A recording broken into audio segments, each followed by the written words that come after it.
This is The Crossover. Now, very pleased to be joined by two excellent NBA reporters and friends, Yaron Weitzman and Jake Fischer. Gentlemen, welcome. Thank you for being here. Thank you for not holding out or sitting out or otherwise just boycotting just because. Thank you for not being Ben Simmons, I guess is what I'm saying. I like that. It's always good when the podcast can start with some topical humor based on the subject at hand. That's good. Good job, Howard. Thank you. I worked for hours, literally hours on that, Yaron. I needed you both here today because this has been Ben Simmons week in the NBA. Well, it's really Ben Simmons / vaccination week or anti-vaccination or I want my privacy week or something in the NBA.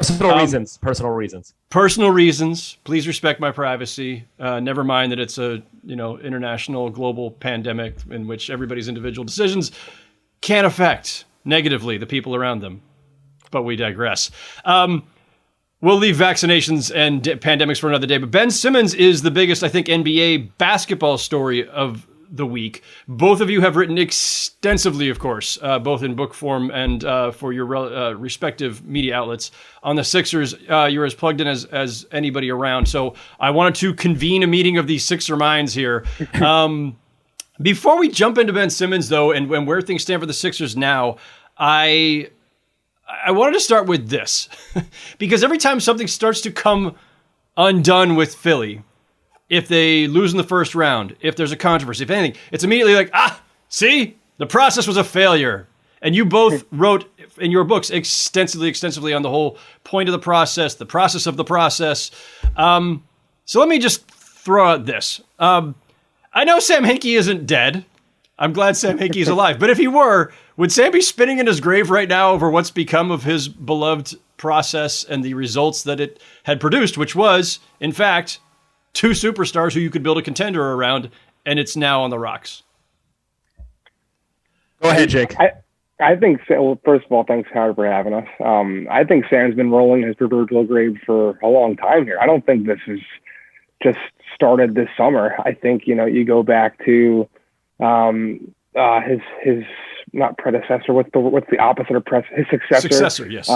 With the large collars. And I think Joel's rant yesterday after practice about Jimmy Butler and Al Horford, like those are reflections on the previous front office, right? Not this Daryl Morey regime. And Elton Brand's record has kind of been a bit stained, at least by Philly fans, and I think some people around the NBA for those years. But talking to people around the situation, and Yaron certainly knows this too, like there was a lot of influence from ownership figures in a lot of those moves to put in that extra pick to go get Tobias Harris, to go all in and get Jimmy Butler.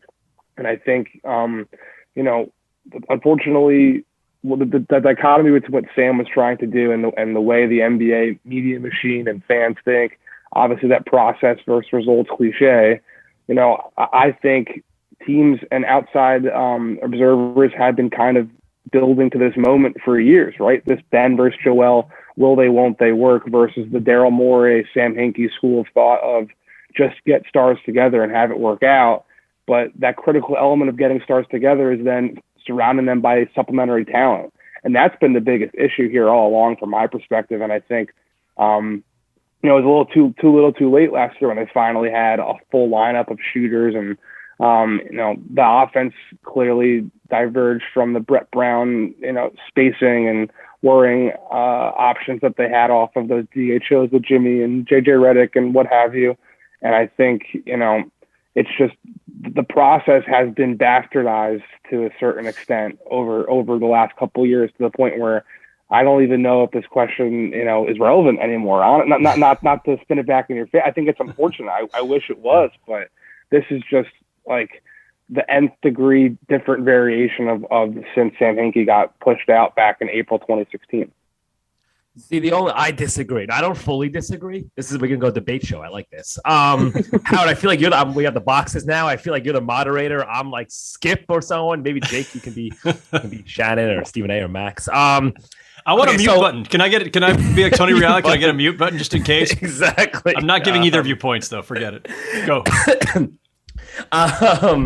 No, so yeah, the idea that they have no more assets left, really, and like that's the part to me that's a little nutty. If you think about what the war chest was, I don't. Maybe Jake knows it by heart. I do not. What it was left, like what I wrote in the book, like what Sam Hinkie left it with, I would have to look it up, and it would take like 10 minutes of fact checking, right, to make sure you got every second round pick and first round pick and all that stuff correct. The only thing I'll say is, Sam Hinkie came out of his proverbial grave last year when Daryl Morey got hired. He was all excited. He did a podcast with Pablo Torre. He's basically, what's the equivalent of Pablo and Sam? There's like I don't know what there's a politics equivalent or something.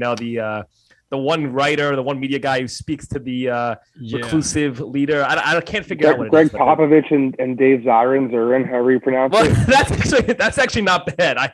I was thinking more mainstream. That's not that's a little niche, but that's not bad. Sam Hinkie came out of his proverbial grave to celebrate the hiring of Daryl Morey, and maybe we can get to this later. I think Morey probably can take a little criticism for how this situation has played out. So in terms of the continuation of the process, I don't know. I just like, would Sam Hinkie be upset?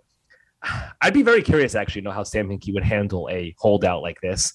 In terms of having no more assets left, for sure. The other part is, like, some of the mistakes came from just managing superstars. And this is something we never saw Sam Hinkie have to do. Like, the rebuild is the easy part. It's then getting to the next part. So we can make fun of Brian Colangelo all we want, and Elton Brand all you want. But the Markelle Fultz thing, you can't ignore how big of a difference how different things would be if that had played out. I'll just say, like, if that had played out the way 98% of NBA evaluators thought that would play out. Basically, if Markelle Fultz is the player that everybody except maybe Danny Ainge thought he would be, everything is different. And the Jimmy Butler trade, like, they gave up nothing for him. They gave up Jared Bayless, Robert Covington, Dario Saric, like a second round pick maybe. That was a phenomenal trade. Yeah, so that was a good trade. The problem was not bringing Jimmy back, but not bringing Jimmy back was more of a managing and I'm sure we'll get into this, and that was more of a managing superstar egos problem as opposed to a roster management problem, which is a whole separate set of difficulties that Sam Hinkie never had to deal with. So to go full circle, yeah, there were a lot of mistakes. They gave away a lot, and the fact that they have nothing left is probably the issue here, that they have no flexibility. But I don't know. Again, I'll bring it up. Like, Sam Hinkie loves Daryl Morey. We know that. So Daryl's an investor in Sam Hinkie's venture capital fund. Of course he is. Still super close. And I mean, I think I don't want to speak for Sam, but I'm sure there's no executive he'd rather have, shepherding the prime of Joel Embiid's career. But yeah, I think one big criticism of Daryl throughout his executive tenure is even more so than Sam got labeled as someone who viewed players as assets and widgets and all that type of stuff. Yeah, Daryl's more than that. It's funny. Yeah, Daryl's even, I think I used the nth degree expression earlier, but Daryl's even that to the nth degree, right? And I think it streamlines not just the players, but with, basketball personnel staffers, video coordinators, their G League coaches back in Houston. I think that's also been a big key element here. If you want to relate it back to Sam, the guy who we kind of learned this, trying to use the CBA and the salary cap to extract every little ounce and every drop of, just ability to, or competitive advantage against your competitors and filling out that 15 to 17 man roster to maximize the championship. Daryl's, even more so, I think, quote unquote, guilty of viewing these guys as contracts and not caring about the chemistry aspect too, which I think is a pretty interesting element to, looking at it today versus where we were back in, Sam's tenure. To the extent that the Sixers are in crisis right now, I would say it is the accumulation of a bunch of things that both of you guys just hit on. It's years of mistakes and various decisions. Not all of them are even mistakes. They're just some decisions, like you say with Markelle Fultz. Most of the league, as your own points out, would have taken him number one. It didn't work out. How much of that is the Sixers' fault? Is it a development issue? Is it a Markelle Fultz issue? Is it just a misassessment of talent? But where they are now is the accumulation of a bunch of decisions by a bunch of administrations. Daryl and Doc have been there only for a year. A lot of this has been put on like, well, if Doc hadn't said these things after Game 7, after they lost, and if Daryl hadn't said, or if Embiid hadn't, I'm not sure it's about that. I think it's about everything else you guys just said. you are right though. Like like Daryl before Sam Hinkie, Daryl kind of pioneered the idea of managing an NBA roster in terms of assets and flipping players for better stuff or more flexibility or more toys to use down the road. And Hinkie took it maybe to an all new extreme. So they are, I think, very much of the same mind in that regard, for better or worse. And people are free to criticize. I would just say that we'll leave the process as a concept behind after this. I'm sure it will weave its way back in. But like where they are isn't a failure of the process per se. The point of the process is people need to be reminded all the time was to be bad enough long enough to get enough bites at the apple that you got a couple of franchise stars. They did. They misfired on Okafor. Yes, they misfired on Nerlens Noel, Markelle Fultz, which was, of course, post-Sam Hinkie anyway. But Sam Hinkie got them Embiid and put them in position for Colangelo to then draft Simmons. They got their 2 stars. They got 2 top 15 players. That was the point of the process. The process worked, period. All those misfires aside, since 2017-18, which was Ben Simmons' first healthy year, the first year he actually played, since that year, the Sixers are 3rd in wins in the NBA, behind Milwaukee and Toronto. Milwaukee 206, Toronto 197, Sixers 195. And they had the best record in the East last season in the regular season. So the process was a success in the abstract. It's the details that, of course, ultimately matter, and which is why we are where we are, I guess. So something you guys both mentioned, and this gets to a lot of the deep reporting you guys have both done for your books and since your books, is that this is a team that was built around these 2 stars, and then these stars were empowered, I would say, to use Jake's term from a few minutes ago, to the nth degree. Ben Simmons and Joel Embiid have an immense amount of influence on this franchise. But Embiid yesterday put this more on Simmons for where Simmons' fate ended up, which is he says, our teams have been built around his needs. This is Embiid talking about Ben Simmons. Our team's been built around his needs. Even going back to the reason we signed Al, meaning Al Horford, we got rid of Jimmy, which I think was a mistake, just to make sure that he, Ben Simmons, had the ball in his hands. That's pretty interesting and kind of damning. And I think is the first time that anybody from that organization, player, front office, anybody, has been that specific about it. Guys, what did you think?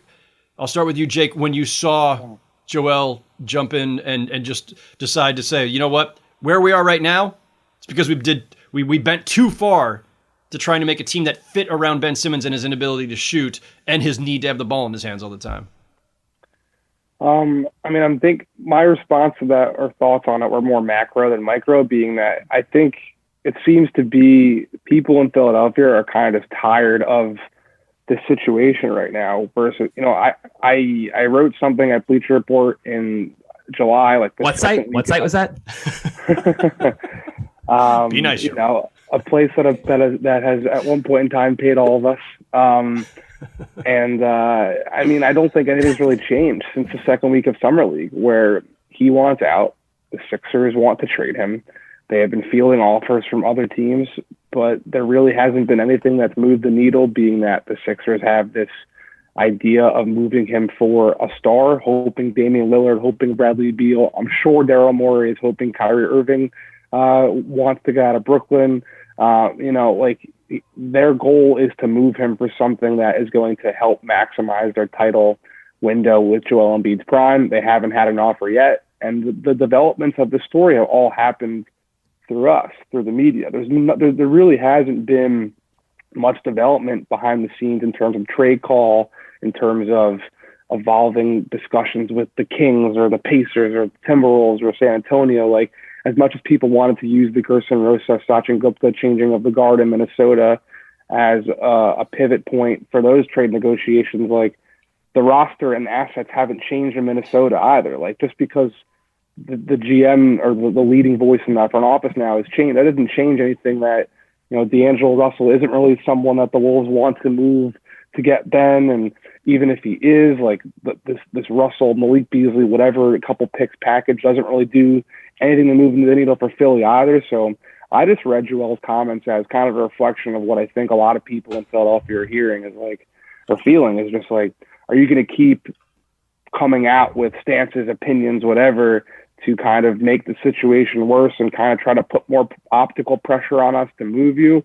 because we don't want to move you yet. The offers aren't good enough. Come back, come play for us, show you're better, get more value, and then we'll send you out the door. That's kind of, I think, to me, that was my read on the Embiid quote. I don't know if your own saw it differently. Well, I agree. I mean, we can talk about the staring contest, the game of chicken between Morey and Embiid and Simmons, because I have some other thoughts on that. In terms of Embiid's comments, a couple things. One, I would caution, and not necessarily in this case, the Al Horford thing is a good example. Joel Embiid, we all enjoy him. He is not always the most reliable narrator about things, either in his life or in Sixers land. And like I've talked about this before. I mean, I've dealt with this firsthand in terms of questioning things that I've written, like about Chick-fil-A sandwiches and things like that, right? So, for example, Al Horford, the Jimmy Butler thing, that was a Ben. I mean, that's been reported a lot. That was mostly, I would say, not mostly, all of it. There were other factors, but Ben and wanting the ball to be in Ben's hands, or Ben not liking the fact that he was moved into the dunker spot in that Raptors series, that played a role. That wasn't the only part, because I think there was feelings that if they brought Jimmy Butler back, they'd probably have to fire Brett Brown eventually, and there'd be all these dominoes. But the Ben thing definitely played a role. What he was saying about Al Horford, I don't think is necessarily true. I mean, Al Horford didn't come in to be a stretch five. He was playing, Joel was the five. It wasn't, Horford was going to come in to be a really backup and relief to Joel, for the idea being that Joel Embiid can only play 60 games a year or whatever it is. So then we have an elite center all the time. So that part wasn't completely fair. I wouldn't put that all on Ben. I think the idea that, we can do second units with Simmons and Horford and stretch the floor a little bit, but that part, again, I wouldn't say, I don't think that's fair to put that all on Ben. But I do think the overall point in terms that they've gone out of their way to build rosters around him is fair. I mean, which is, again, it's understandable. It's a shooting issue. And if in today's modern NBA, if one guy can't shoot or is unwilling to shoot, and shoot now is even like, it used to be 3-pointers. Now it's just like literally take a shot. Right? Like, then you have to adjust your roster building around that. And I agree with Jake. I think it kind of shows that there's just frustration here. And I would say, in a way, maybe Embiid's comments were taken as a shot at Simmons, but I would also say, I assume if you're Simmons camp and you saw that, you're probably happy, because what you want is this all to become messy. You want to flood the zone with all this nonsense and this to become so messy that they just can't do this anymore, and the chaos doesn't work, and they have to trade Ben. So I imagine, and that report came from Sam Amick, was really good. I don't, you don't do the source guessing, whatever, and all that stuff. But I imagine when Simmons' camp is sitting back and sees that comments, maybe Ben's taking it as a shot, but this is also, a step further or a step closer to them accomplishing their goals, I would say. Yeah, and one thing to Embiid's credit, I think the Jimmy Butler dynamic underscores another issue too, where the Sixers have been so concerned and so just designed to play with Ben Simmons as a quote-unquote point guard, right? That's been so important to him throughout his whole career that I think a lot of these issues could have been resolved, fixed, whatever, if they paid more attention to finding backups or guys who could have been a secondary point guard, like an Alex Caruso type, if you will, someone like that who could have been a sixth man, a secondary ball handler that could have come in those lineups, like Spencer Dinwiddie type dude in Brooklyn all those years playing alongside D'Angelo. But they were so focused on giving Ben the ball and having him be the point guard, and really, really definitely trying to cater to build this offense where he was one pole at the bottom at the 1 and then Embiid was 1 at the 5. And I think if they paid more attention around the edges and behind Ben at that spot, it might have helped them and paid a lot of dividends too. So I think that, whatever the Sixers' failures are as a franchise, and certainly they've had some failures along the way here, you can talk about, whether they didn't build the roster well enough around guys. We could talk about decisions they made on specific players along the way. We can fault them for not keeping Jimmy Butler. But it feels like, to the extent that Ben Simmons wants out right now, guys, that he feels he's better off somewhere else.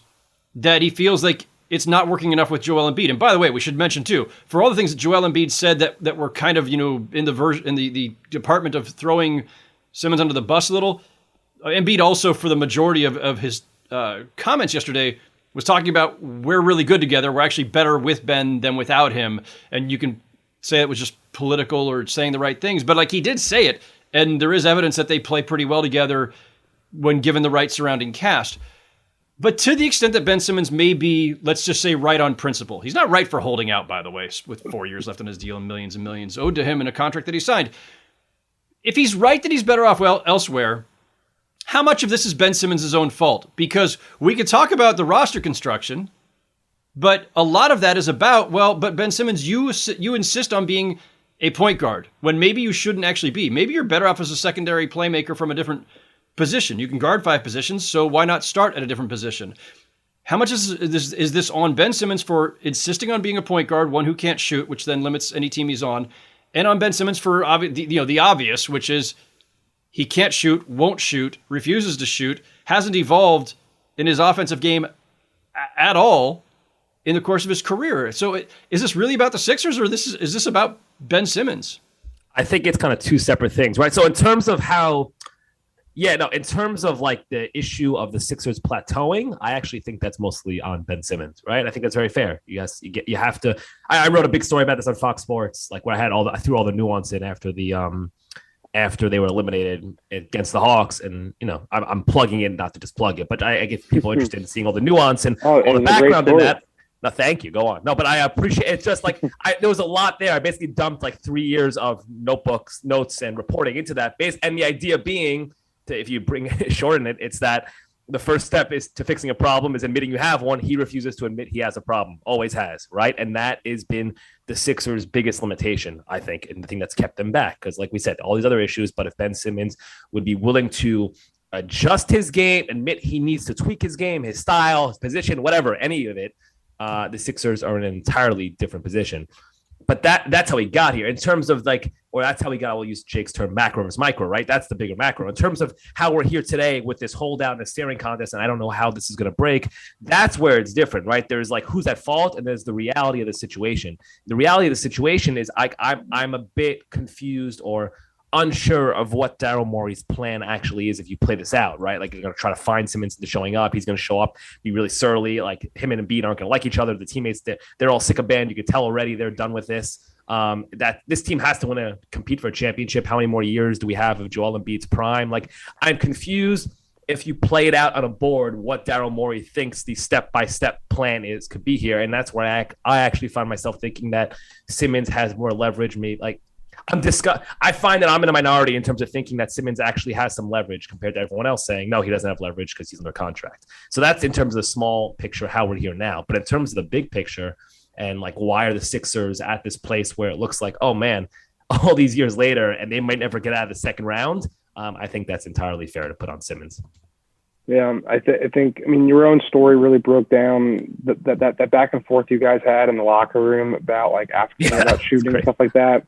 I've had moments like that with him too. I remember his first full season. I went down to Philly for some reason, and then the Lakers were playing the Sixers that night, and the Lakers came back to New York here 2 days later. So I kind of followed the Lakers for like 48 hours, and I knew Brandon Ingram a little bit.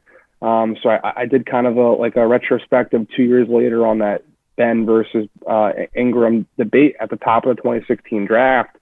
And the intel about Ben and his shooting and his personality quirks has been there back to LSU. There was a story back in around the draft. I heard it from several people. I don't know if this is like 100% accurate, but I've heard it from several people that, at the end of that season, they wanted to play in the NIT. They went around the room and asked every single player if they did, and they got to Ben, and he said no, and this entire team just doesn't go to the NIT because he doesn't want to. And you'd hear stories from scouts who would be watching him practice or, do some skill work with some GA assistant or whatever. And then like the cheerleaders or the dance team or some other, not just with like some other team football players would come into because it's a college, right? Like they all share the same practice facilities.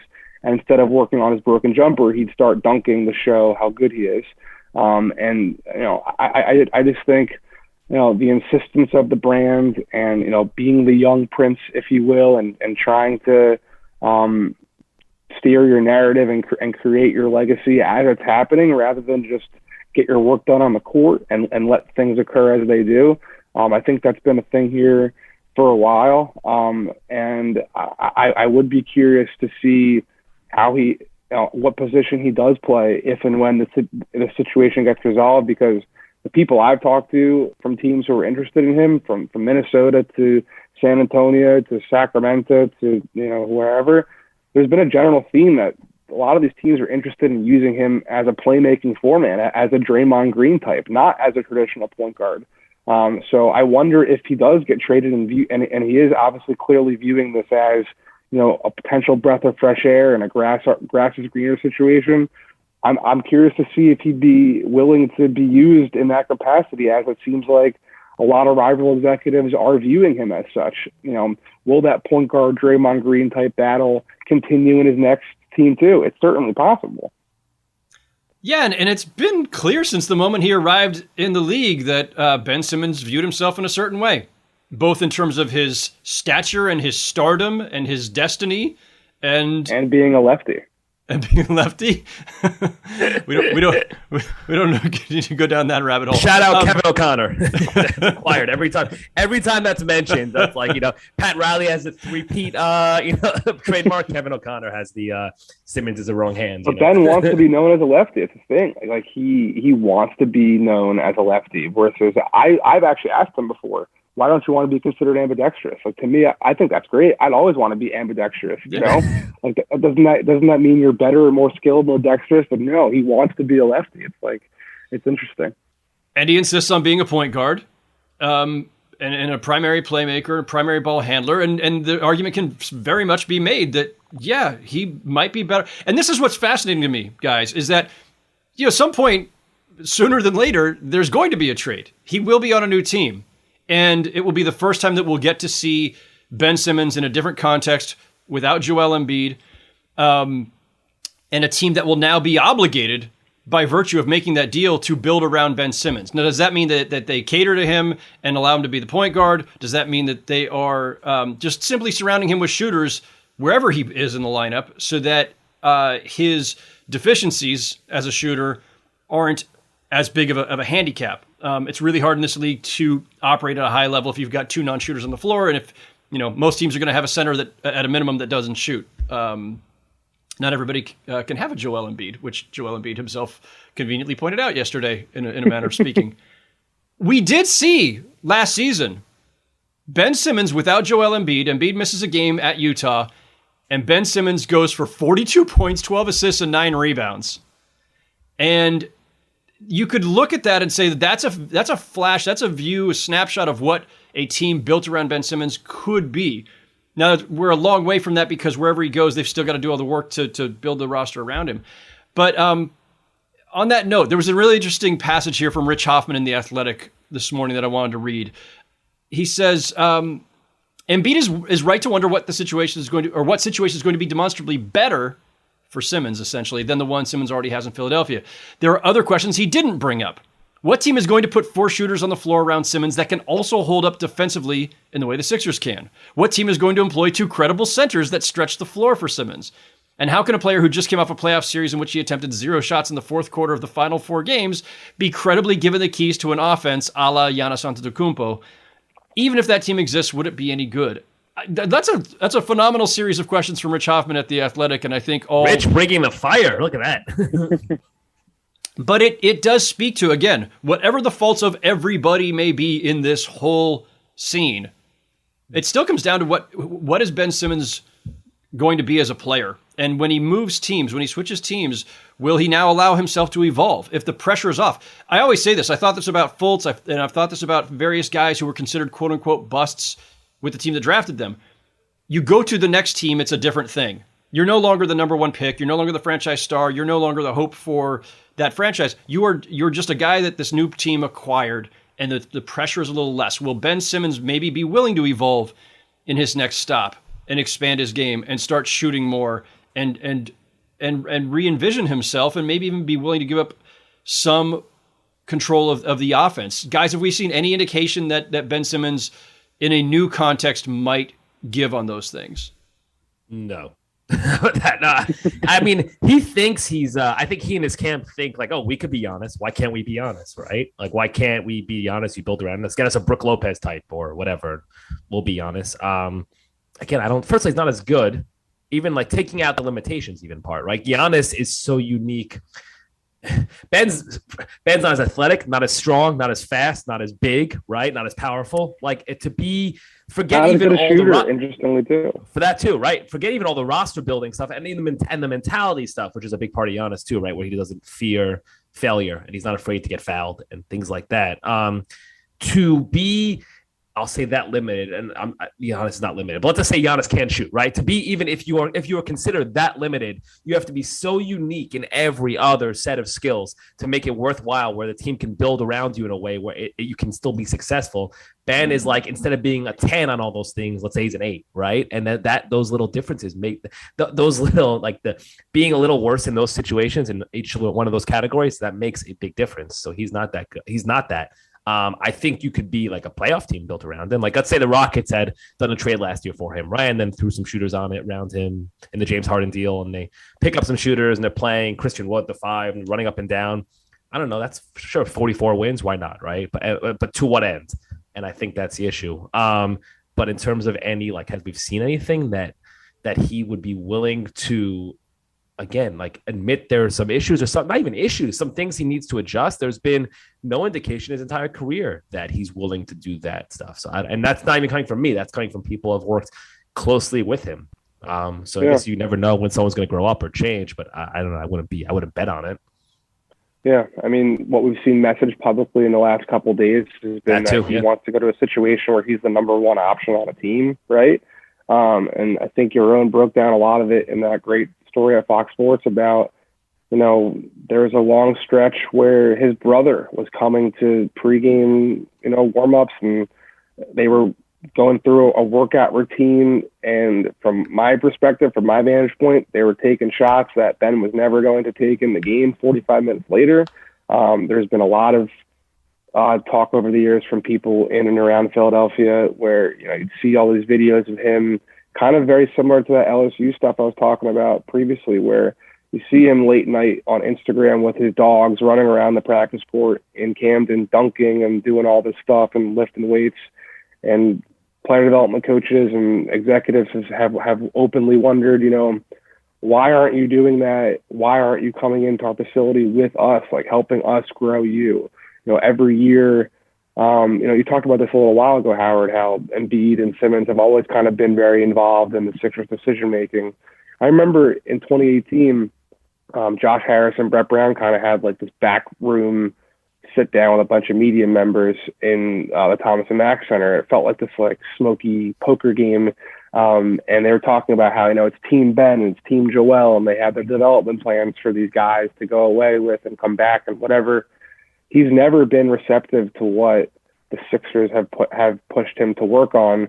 And I don't know if that's going to just all of a sudden he's in a different building with a different staff and that's going to change. I think, to everyone's point, he's pretty consistently been strong-willed and steadfast in how he wants to work and how he wants to improve. And I don't know. I mean, it could be a thing about, depending on the situation where he goes, right? If it's a situation, hypothetically, let's say the Kings start off very poorly and, De'Aaron Fox is someone who I think the Sixers would be happy to get back in return for him, right? But he's also a player that you sit down 10, 50 executive, whatever number you want to use. Their answers are going to be split on if De'Aaron Fox is a potential all-star for similar reasons as Ben, shooting, whatever. But this, again, is a hypothetical situation. Let's say Monty McNair, who's got a history working with Daryl in Houston, decides, screw it. Let's put De'Aaron on the table. We'll get Ben. We'll bring him to Sacramento. There's this notion, I don't know if it's verified, but there's this notion he wants to go to California.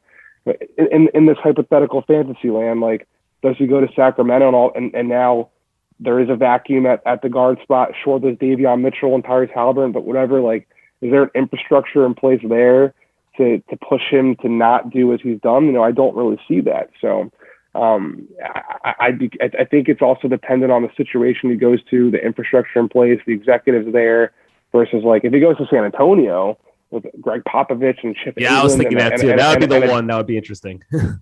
That's where I was like, what little NBA fandom I have left in my cynical mind, that's like where I'm kind of rooting for him to go, because I think for everyone, for the better health of the NBA, like I think that's the dynamic that probably has the highest ceiling for him to change his ways But if he goes to one of these markets where there isn't really a pecking order in place, and that alpha dog thing is real in the locker room, it's like a cliche that I thought was a cliche, before I started covering the league, but it is real. I don't know if that will change depending on if he gets moved. We did a roundtable at SI.com. Everybody's plugged their sites today except for me, the host. So Sports Illustrated, wonderful magazine and website. Please subscribe. What is this magazine thing you meant? A magazine? Yeah, what is to go off your road? What is Sports Illustrated? These words we type, you put them on paper, you see, and then use like some staples. Is the way I understand it. So we did a roundtable online a week or so ago, and it was about where do you want to see Ben Simmons? Where should and this is like throw all the trade stuff out the window, the trade machine and salary matching everything. I don't know how I get him to San Antonio, but that was my answer too, Jake. I'd like to see him in San Antonio for all kinds of reasons. The structure of that organization, that he'll be held accountable. The smaller market, I think, would actually be conducive to him being able to work on certain things without as much scrutiny, without that searing spotlight. Philly's tough. It's not that they don't like San Antonio is like incredibly passionate, obviously, and very invested in the Spurs, but I think he would have more room to evolve without the day-to-day, are you going to shoot now? What about now? What about now? Pop will shut all that down anyway. And also, yes, Chip Engelland, one of the legendary shooting coaches in this league. Maybe he's the answer to unlocking Ben Simmons' game, the rest of his game in terms of the shooting part. And also, Ben Simmons kind of fits in that Tim Duncan mold of kind of like quieter franchise star, right? The guy who not real demonstrative, not real chatty. I don't know. A lot about it just feels like it would fit. I don't know what ultimately happens if he gets there. But I would pay to hear the phone call between Brett Brown and Greg Popovich, though, in terms of for that trade. I would too, if for no other reason than just to hear Brett Brown's voice and that great accent again. Exactly. Brett's also, but Brett's an important element there too, being that, I'm going to probably write about this at some point. I don't want to spoil too much, but he's a name that gets often rumored as a potential Pop replacement too. And Yaron might know this better than me, but I think, throughout the Jimmy stuff, whatever, like, I still think Ben and Brett have a pretty strong relationship through their Australian ties. And I think if there's any cocoon that can take him in and nurture him back, I think it is San Antonio with some influence of Brett Brown. Yeah. It does always come back to, though, I feel like every point we've hit today still comes back to, but Ben Simmons has to evolve. And so that's what's interesting here. Again, we play this blame game on NBA Twitter and in the NBA media sphere. Who's at fault for this mess that's going on in Philly? Is it go all the way back to Hinkie? Is it about the process? Is it about Daryl just not valuing people? Is it about Doc Rivers and the comments he made, or Joel Embiid and the comments he made? Is it about ownership over empowering Embiid and Simmons to the point where neither of those guys, it feels like, were held accountable very often during their time in Philly, which I think is a fair point too. But I think this is a basketball matter. This always still comes back to, what's Ben Simmons going to do about Ben Simmons, wherever he is?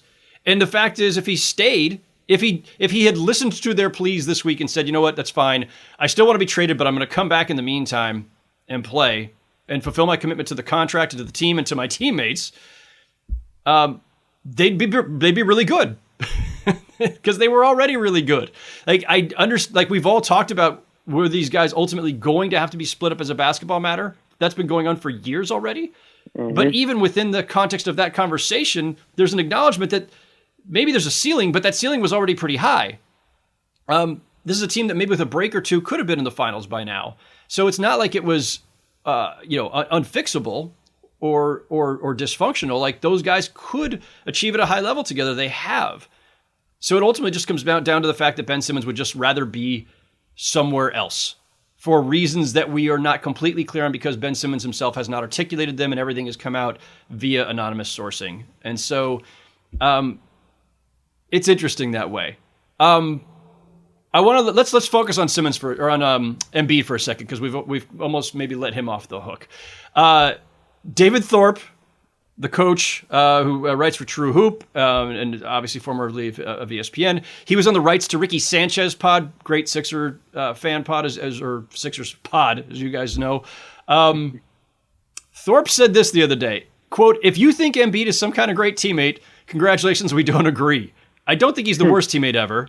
Having had 80 some players in the NBA, meaning guys that Thorpe has worked with, I have a little insight into how different superstars can be. I would rank him very low so far, meaning as a leader, I think, and as a teammate. He's also young and very full of himself. He's allowed to grow up, and I'm the first to say that.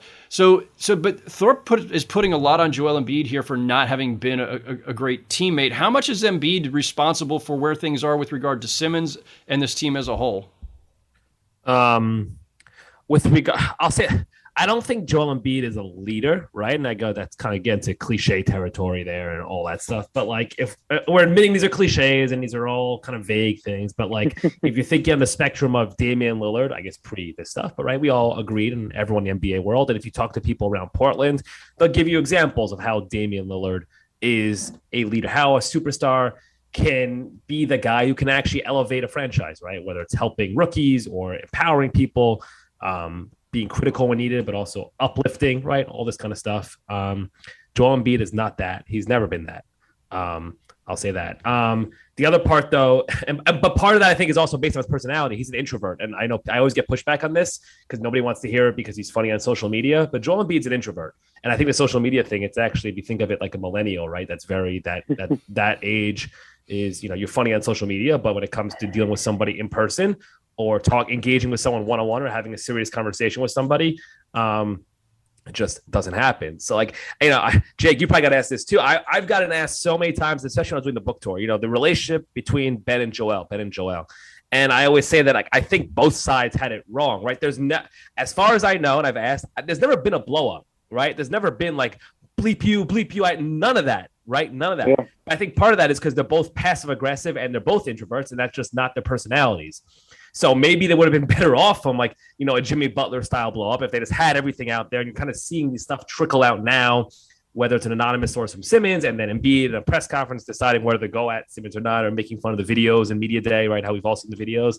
And they probably would have been better off had the two of them and Brett Brown, for all the things he didn't do well, I believe he did try sitting them down, kind of having these open conversations, but the two of them had never clashed. I always say, like, they weren't best friends. They didn't necessarily get along, but there weren't major blowups either. And that's part of the issue. And maybe as a leader, that is on Embiid, right? And if Embiid's the guy sensing that, hey, this is my partner and I need to make sure I'm on the same page with him, both on the court, off the court, mentally, emotionally, all of it. And Ben's not going to do it. I should take it upon myself to have that sort of conversation. I think it could be critical of that. I also go back to, I think that's where Jimmy Butler played an interesting role with the Sixers, is that he was willing to be the guy, to be loud and kind of round everyone up and be the leader. And he was that. Him and JJ Redick were two of those guys when they were there. So I think, I guess they want to give blame. I mean, I don't know. The blame thing's weird, right? And it's weird to blame Joel Embiid, who's been probably the best thing about, not probably, he's been the best thing about the Sixers for how many years now, in terms of just, he's unbelievable. There's no argument. When he's at his best, you can say he's the best player. If you were to say do or die game and you say everyone's at their best, you would not be crazy if you said Joel Embiid's the guy I'm taking number one overall in the NBA, right? You can make that argument easily. So he's that good, but I do think he's lacking in sort of the leadership department at times. Yeah, the double introvert concept you mentioned was something I was going to hit on. I think, Ben gets a bad rep for being an asshole. And I think, what it actually is that he just doesn't care to go out of his way to connect with people. And I think, that some people could view that as an asshole. Other people could view that as like, I'm just here to go to work and go home and like whatever. Embiid, I think, has kind of masked his introvertness with the jokes, with the colloquial big jolly big guy, like Yaron has been saying. But I think what underscores all of this is that, and something I try to be mindful of every day when I make calls in my reporting process, it's just like, these are people at the end of the day. And we talk about, Ben growing his skills or whatever and needing to evolve. Like, we all need to evolve, right? No person is going to be better in their relationship, their work, whatever, if they just remain steadfast and static in who they are and their approach to things. And I think Embiid has been, in terms of like as a teammate, right? Like, you're right. We haven't heard many. I'm not saying he's a bad leader, but you haven't heard stories about him, organizing a mini camp in the off season or buying teammates, dinner or gifts or whatever. I think he's been a lead by example type. we've heard since he was a rookie and then an injured rookie and then rehabbing and not rehabbing, all these, stories and folk tale type stories about how he works with player development coaches and picks up a move in 3 tries that takes, other players 3 weeks to learn. And, he was a worker and just has an insatiable appetite for digesting film and blah, blah, blah. But I think maybe he hasn't recognized that just doing the work and being that, committed to the craft and whatever, sometimes to be, a franchise star and the glue, the alpha in the room, like you got to do a little bit more than just work hard and be good. But to your own point, you're right. I don't think it's been like contentious. I think there's been just the natural tension of how their games don't necessarily overlap, perfectly. I think if you were in a relationship outside of basketball, romantic, personal, whatever, business, whatever, and you recognize you had a little bit of the difference with the person you were very close contact with, like, yeah, I think anyone would benefit from addressing it and talking and trying to grow it out. But it doesn't sound like either side really has. It sounds like they've just kind of coexisted and, haven't really made concerted, like, active efforts to make it a better situation. A couple of things. So one, a good example I would give is it's a silly one, but when Embiid, when Embiid started chewing out Shake Milton in the first game of the bubble, right? And maybe there was a background we didn't miss there, but I think it was literally game 1 of the bubble, right? Where Shake Milton was playing point guard, and I forget they were down by a lot, and Embiid just starts, maybe Shake missed a defensive assignment or something, but Embiid starts screaming at him, right? And there could be background there and we're not aware of, but just little examples like that. The other thing is Embiid's he's taken a fair share of shots passive aggressively in media that don't always necessarily get fully picked up or played out, where even before, like, this happens a lot, Embiid will usually, it depends who talks first, right? But sometimes one of them, they'll take passive aggressive shots and Embiid will go at him. Everyone needs to expand their games or things like that, as opposed to, again, just having a conversation with Ben. The other thing I'll say is when Ben first got into the NBA, I forget the year, I'm going to mess up the exact year, but early on, there was like Embiid's camp did approach Simmons's camp and say, like, we should get these two together, get them working more. And it was sort of, I'm not going to say it was rebuffed, but the answer was sort of, hey, let it come naturally. Don't worry. Like, we're too early to worry about an issue here. And it's little things like that where you wonder where, if, this had been nipped in the bud early on, whether things would be different. Right, but this is also not Shaq versus Kobe, as you guys point out. It's not Correct. Like these guys ever wanted to kill each other or the threats, or like they don't hate each other to our knowledge. It's more of just there's kind of this just divide. There's just a chasm between them, and it probably doesn't matter. Again, they've won at a high level and could continue winning at a high level or even a higher level, depending on things like roster construction and whether Ben Simmons would evolve his game. So it's not even like.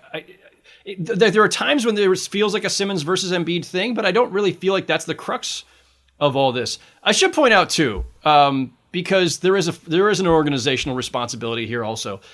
If not for the winning, which is a big thing to put aside, we would have been talking about this as one of the most dysfunctional franchises in the league, up there with the Kings and the Knicks and whoever else you want to throw in there. The Minnesota Timberwolves, another one. Sam Hinkie spent 3 years as head of the front office.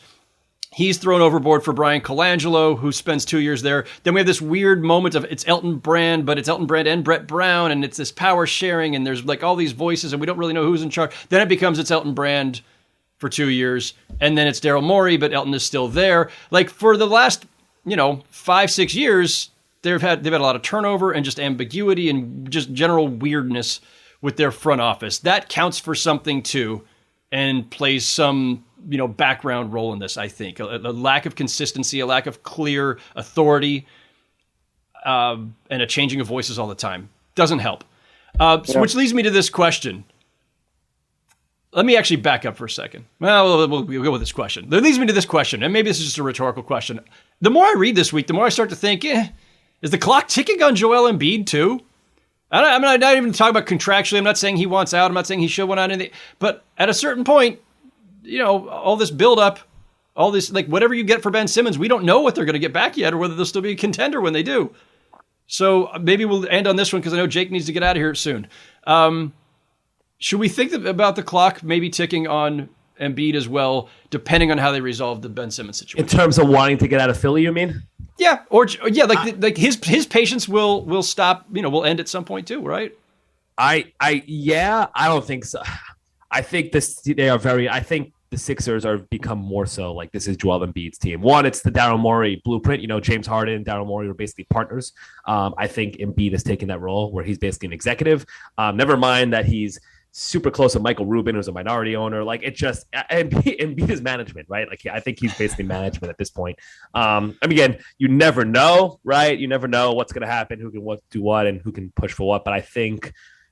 You joke. Daryl Morey and Joel Embiid are playing tennis together in the summer, right? Which sounds funny, but like I just think that they're very much in line here, and that is not going to be the issue. I think the question I have is, and this plays into the idea of what's Daryl Morey going to do, is not his time ticking in terms of wanting out, but how many more healthy in his prime. This guy is a superstar at his best, championship caliber, best player on a championship team level guy. How many more years do you have of that? Do you have left of that? And how should that influence how urgently you approach this Ben Simmons situation, right? And are you willing to punt half a year of chaos in terms of that? Daryl Morey, and you can argue he didn't trade for Kyle Lowry last year, which I think was a mistake, and it's sort of a violation of his whole.